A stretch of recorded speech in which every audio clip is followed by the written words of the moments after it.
La Cour d'appel de Paris a statué ce mardi 14 mars sur la situation de Pierre Palmade. À la question de savoir si l'humoriste allait finalement rester en liberté conditionnelle ou retourner en détention provisoire, la chambre de l'instruction de la Cour d'appel en charge du dossier a décidé de maintenir le contrôle judiciaire, estimant que le risque de récidive est amoindri par son état médical actuel, a précisé BFM TV. L'intéressé va toutefois devoir respecter plusieurs conditions. Il a interdiction de quitter l'hôpital où il est actuellement pris en charge. Finalement, il est libre sous contrôle judiciaire mais pas si libre que ça.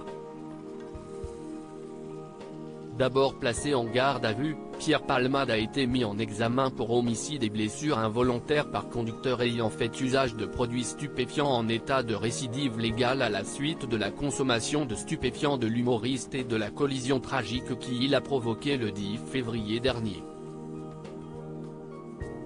Il a été placé en liberté conditionnelle avec un bracelet électronique, puis transféré en détention provisoire le 27 février dernier en étant sous écrou dans sa chambre d'hôpital de la région parisienne.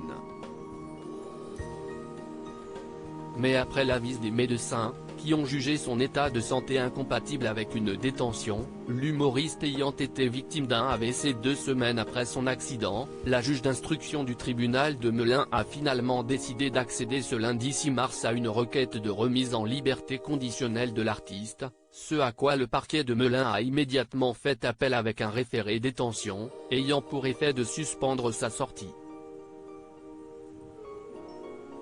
La Cour d'appel de Paris avait alors décidé le lendemain, mardi 7 mars, de ne pas appliquer cette suspension et était censée statuer sur cette décision finale ce vendredi 10 mars, avant de finalement reporter. Pierre Palmade, Muriel Robin, Michel Larocque, Véronique Sanson. Les femmes de sa vie. Pierre Palmade est-il prêt à aller en prison? Dans ses mémoires, intitulé « Dites à mon père que je suis célèbre », paru en 2019 aux éditions HarperCollins, l'ex-partenaire de scène de Michel Larocque et de Muriel Robin avait laissé entendre que l'idée d'être emprisonné lui était insupportable. Déjà mêlé à une affaire judiciaire à la suite de sa consommation de stupéfiants dans les années 1990, Pierre Palmade avait écrit « Le procureur se lève dans un grand silence et commence son réquisitoire. Je prends surtout ces derniers mots comme une claque. Et pour toutes ces raisons, je demande 10 000 francs d'amende et 4 mois de prison avec sursis. »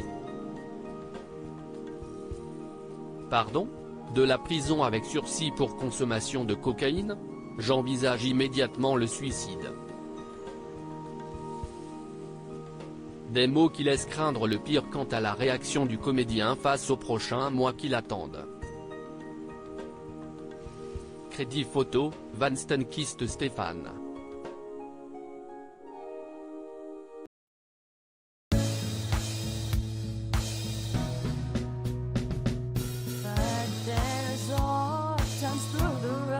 I think you can let me know. Sit down, sit back, let me help you out. A step I gotta seek, so I see you out there's on your